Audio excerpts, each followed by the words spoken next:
would like to maintain stability and peace in the world. They expect that via joint efforts they could achieve this. However, there is a problem here, and that problems come from the things that I have actually mentioned.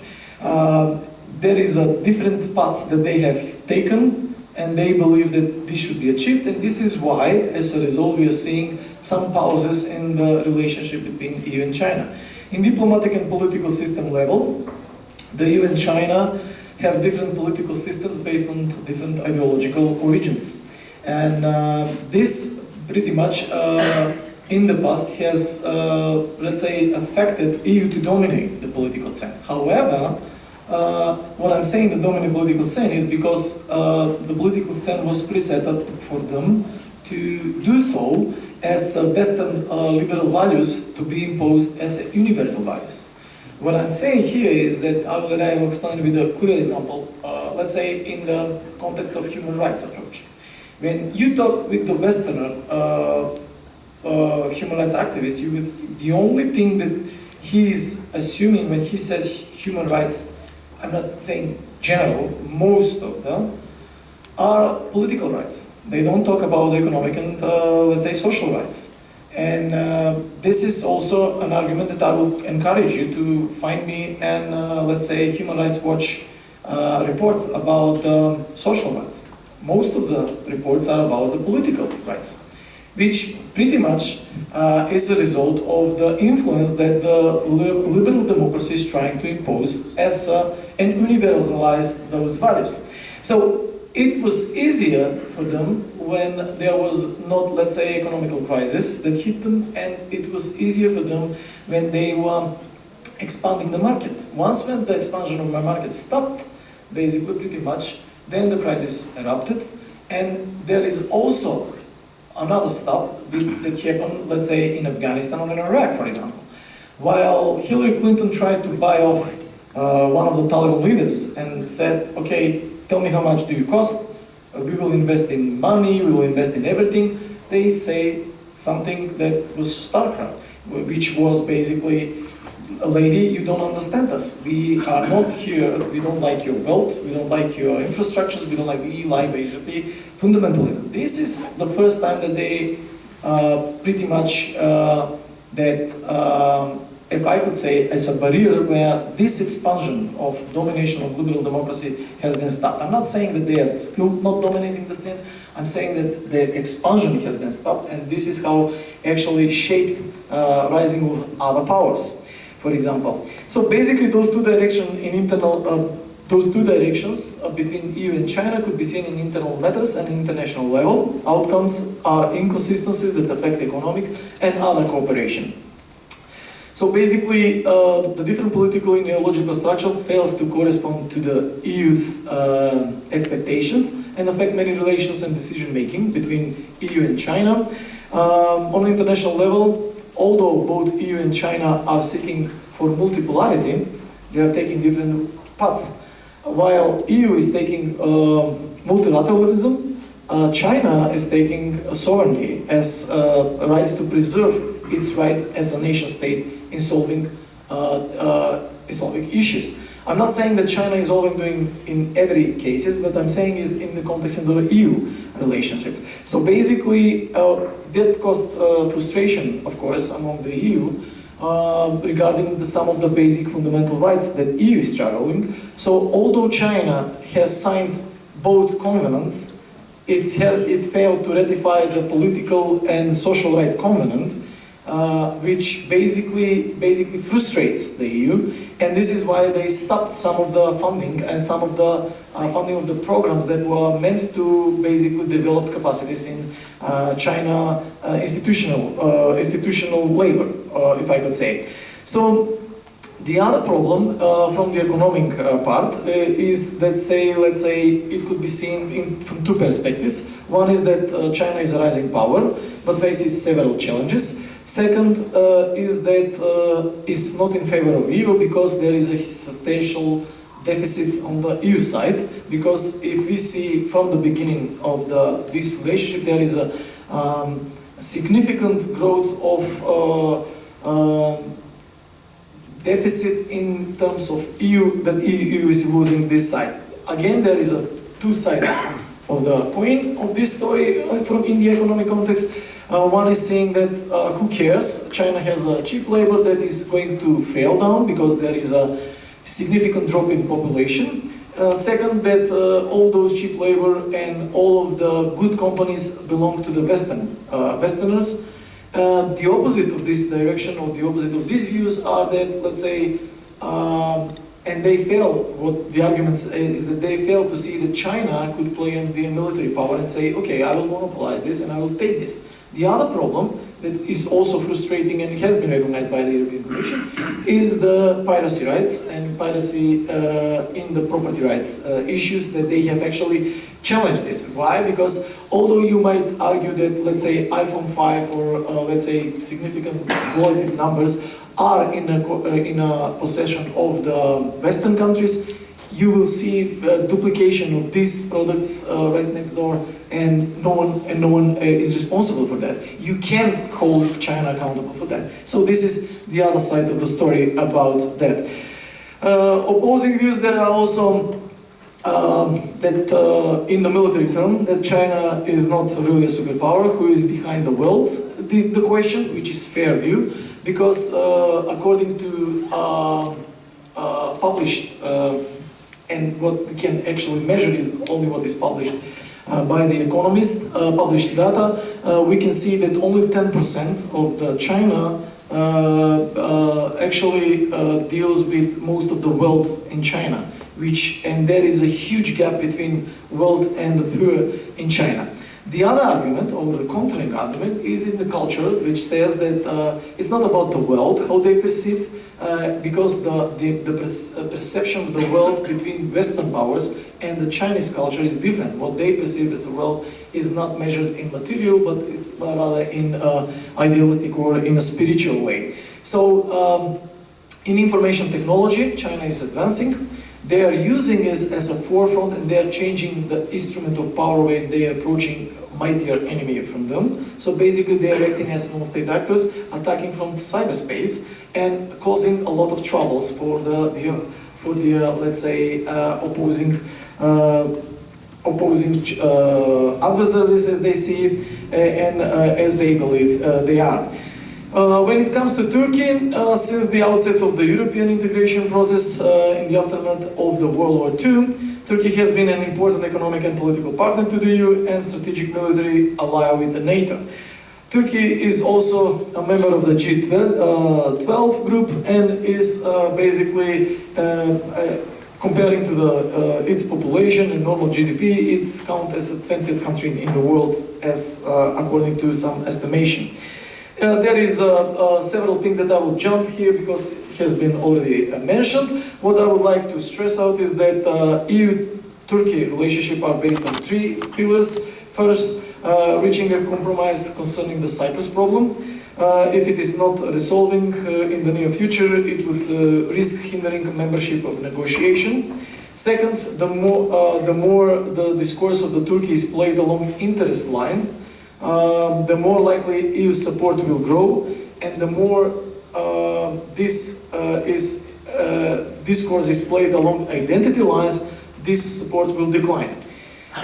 Then the third pillar is domestic challenges, as Turkey must implement the EU legislation. And there is also two other challenges that face, which in this context, which is public opinion in Turkey, and which basically is, as it was presented, usually manipulated and turned into the identity and turned into perception as not accepted, etc., as an excuse to run or to failure in implementing some of the requirements. Basically, there is Turkey, in the diplomatic terms, has grabbed the opportunity and has tried to play as regional power. Arguably, however, that has failed when basically the spread of idea of democratization has stopped and other effects has influenced.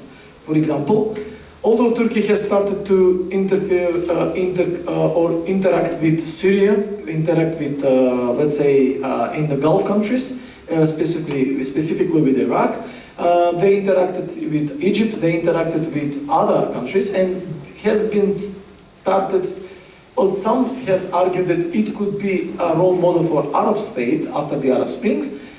This idea failed soon once when the geopolitical trends has actually shaken these trends. And now it's, Turkey is at odds with Syria. Turkey has problems still with PKK, although they have tried to butt off and expand some of the corporates in Iraq, and basically over there try to monopolize the oil production without Maliki's consent, which make him at odds. Then they actually draw the line, instead of surrounded with zero conflicts, now with zero partners, as some argue, with this type of policy. So thus, basically, this actually has shaken Turkey's, if I could say, commodity to oppose the EU integration in the context of, let's say, narrative that they have in front of their people, because they were opposing, or they were balancing the EU idea and opposing the EU idea with, as I say, self-perception of not willing to be a part of the EU or not accepted, with the other abilities and opportunities that are out there. Once now, when this has been stopped and all this fails, we saw several eruptions, which were a result of the several, let's say, problems and issues that EU has also mentioned. One of it was the, let's say, the law about public procurement, which was annexed several times and which was highly criticized by the European Council. So having said this, this is how those internal dynamics has actually accumulated the power of current Turkish government to counterbalance the EU normative and standards. And this is when, once when the Turkish president tried to divorce himself from the, let's say, Islamist movements, etc., then the scandals erupted. Who put them? The people basically that were together, former, and this is how the argument about the microdynamics could affect basically up strategic and political dynamics. I will stop here and open the floor. I hope I provoked several questions, and I will stop here just in order to save the time for the discussion. Thank you. There is a question down there.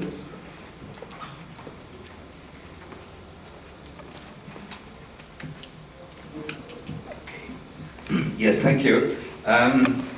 As Misha has come back, I'm very happy about that. I thought you have left already, because I just wanted to mention two short things which I do hope can still in the course of time be modified for future presentations. First thing, Misha, you said that Germany and France were stepping the negotiations to Turkey and are offering a privileged partnership to Turkey regarding the EU accession problem. That's not quite correct, because who stepped the negotiations de facto was Erdogan with his illiberal authoritarian policy, which makes it impossible for the European Union to talk with him seriously, and this is why many things are on hold. I may remember that after the Gezi demonstrations, the EU discussed very loudly to stall the whole negotiations until the normal situation has been returned. Then, after a long internal discussion, the EU has agreed to resume them, but only with some chapters and so on, and they are not going full acceleration on that, because it's not yet sure, unfortunately, how Turkey will end under Erdogan and the present system. So, and regarding the privileged partnership, this has never been said by Germany or by France, but it has been said in both parts by elements of different parties.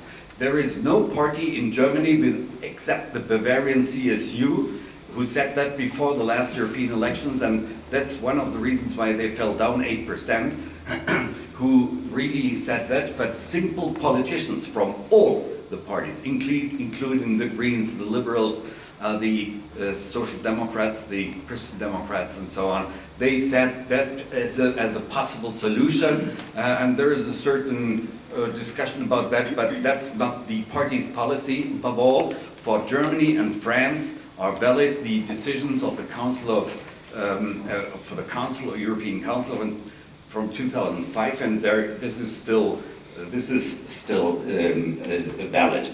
The second point I would like to mention is you wrote on these things here, and I do not hope that was serious, but I have to state this back, that that Germany is ready to let Turkey take the south of the Balkan in exchange to not joining the European Union. I mean, this is rubbish. I have to say that. And this may be expected from a conspirationist or whatever, but this I never heard, and this is a good idea which I can bring to Berlin. But I mean, I run danger that nobody would take me serious. I mean, this is the first time I hear this, and I do hope this was a joke, as which I understood it. But I mean, this is really a bit out of bounds. Okay, now I have a serious question to Ivan. Very short. Hans, very short. Could you call this question? Because Misha has to leave, so Yep. I'm hoping to get only questions from Misha. Okay, so if I can make my question. You can come back Yeah. later. Okay, no problem. Thank you. The rest. So please, let's collect a couple of questions from Misha, because he really needs to go together with the other passengers traveling to Belgrade. Are there any others who want to comment, discuss, praise, or criticize Misha?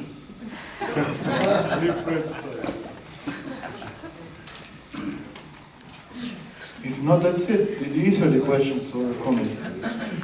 Thank you very much. As I said, we didn't have a lot of time, and I was trying not to explain quite a lot about that. So, that's when you have to reason that somebody tells you that you're speaking rubbish. Whatever.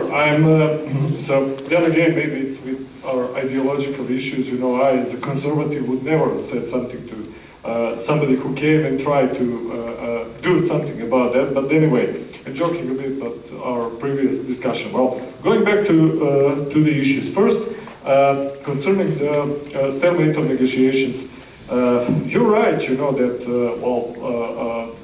it never was said by, the government, it was never said, of course, by the Brussels, by the European Commission and so on. But generally what we see in the last 5 years in Europe is that Brussels is not so important for us as much as it is Mrs. Merkel, and even some particular politicians in German parliament. When you take a look, for example, accession of Serbia, the words of Mr. Šokinkov, for example, are much more important than Mr. File whatsoever, because he's the one who is really presenting the real conditions for the Serbian accession, which one of them is, for example, something he calls change of mind or whatsoever, So that's why when I'm speaking about the so-called enlargement, we have to take care about the enlargement fatigue on one side, definitely, which is having a lot of influence and consequences for internal politics and for the general European politics. And the second thing is something which is called,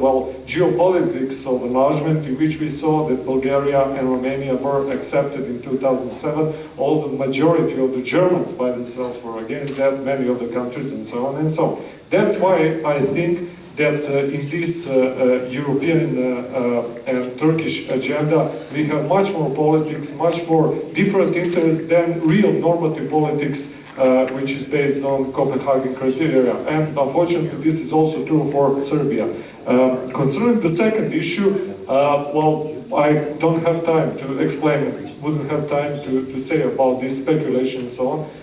I spoke 1.5 years ago with one of the leading politicians of Serbia. Let's just try to illustrate. And I'm, speaking about our here interest and our thoughts about the future of the whole this region. Because now we are seeing that as somehow stretched between EU and Turkey and a bit of Russia, and it almost looks like 100 years ago.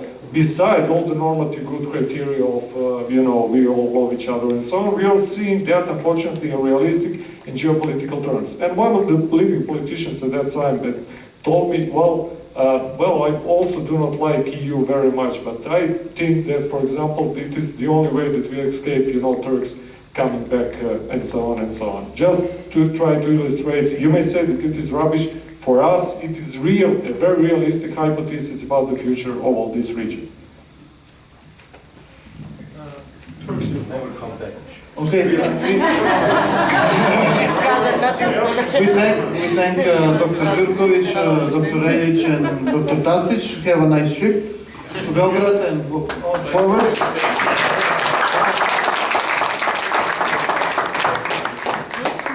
Now Hans can continue with his question to Professor Roma.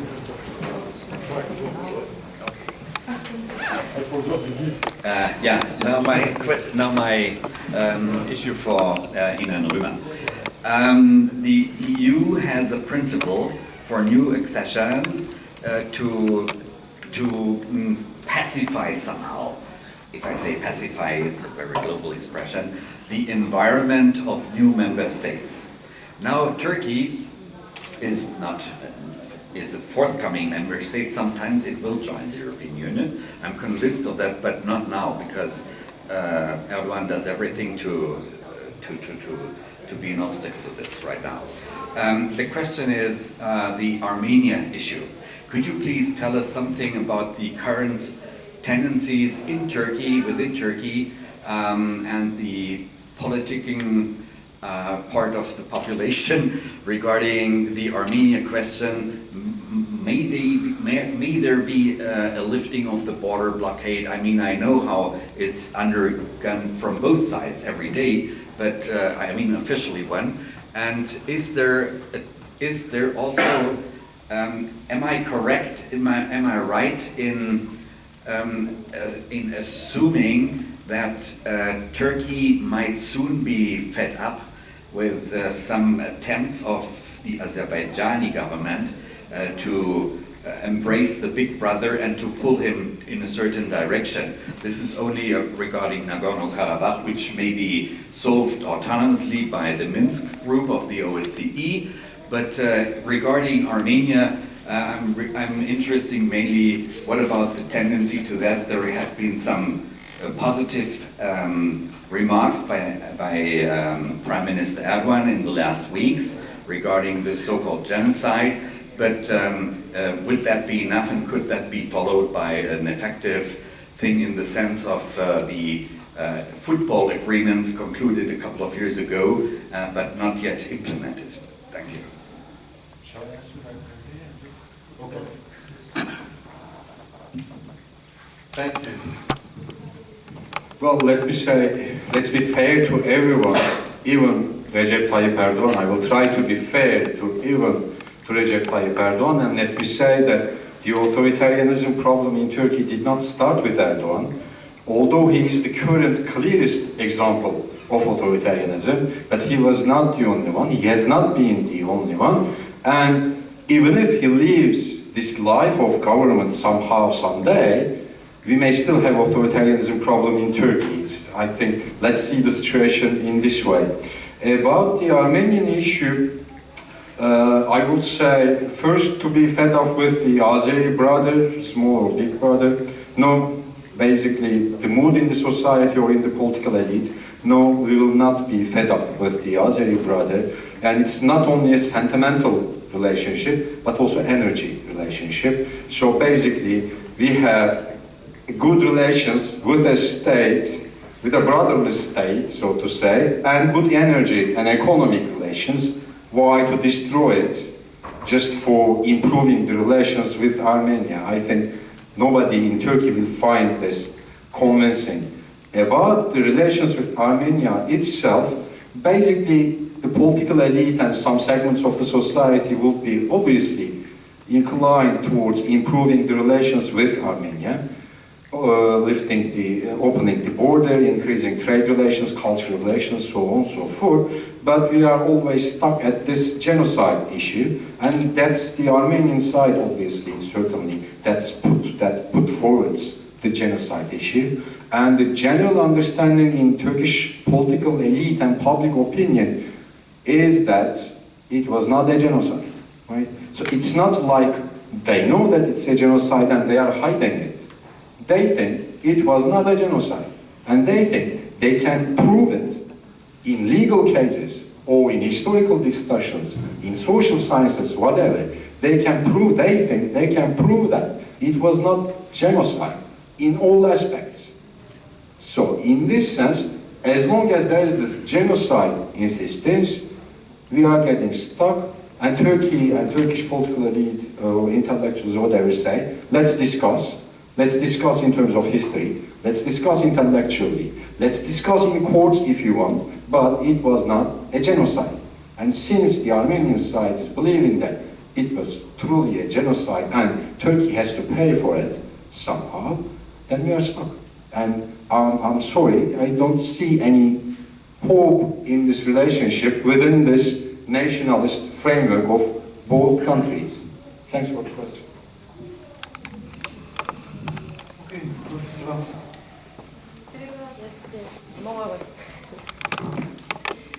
Again, let me continue with you, Ina, and maybe referring to the previous question. We heard during these 2 days that Erdogan is the main problem regarding Turkey's succession to European Union. It is very likely that for other countries that are trying to join European Union, one could point out at a leader, at a regime, at a person.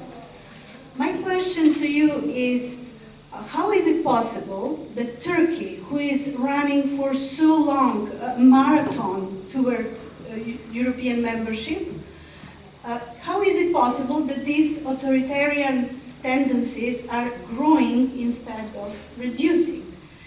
Isn't it the basic premise that going closer to the European Union, one should get better, more democratic, more liberal, etc.? This is not a question only with regard to Turkey, because yesterday we had this rich discussion about the Western Balkans, and here we see more influence from Hungary, Hungarization or urbanization of the regimes in the Western Balkans than direct influence from the Brussels. Isn't it some kind of deviation? Some months ago, after the victory of Vučić in Serbia, I wrote a newspaper column and I called that phenomenon Gruevization of Serbia. Now, after Macedonian elections, I can say it is Tadićevization of the Macedonian opposition. So we are so much alike, and a friend of mine, Yorgos Papadakis, put it under one umbrella and named it urbanization of the Western Balkans. So here close to this region, Turkey follows or even maybe leading the path of getting backwards in this curious case of Benjamin Button.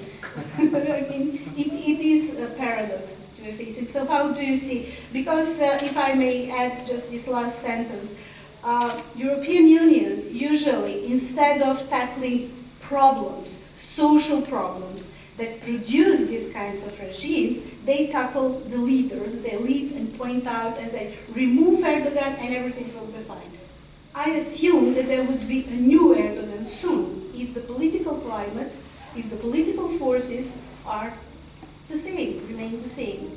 So how European Union is actually helping Turkey to get closer to Copenhagen criteria, acquis, and everything else.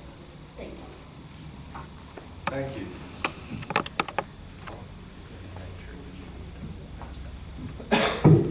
Yes, I succeeded. But I can comment on everything, but I cannot switch on the microphone. Anyway, about the EU influence in democracy and democratization in Turkey, what is really essential, crucial, deadly for us is European Court on Human Rights.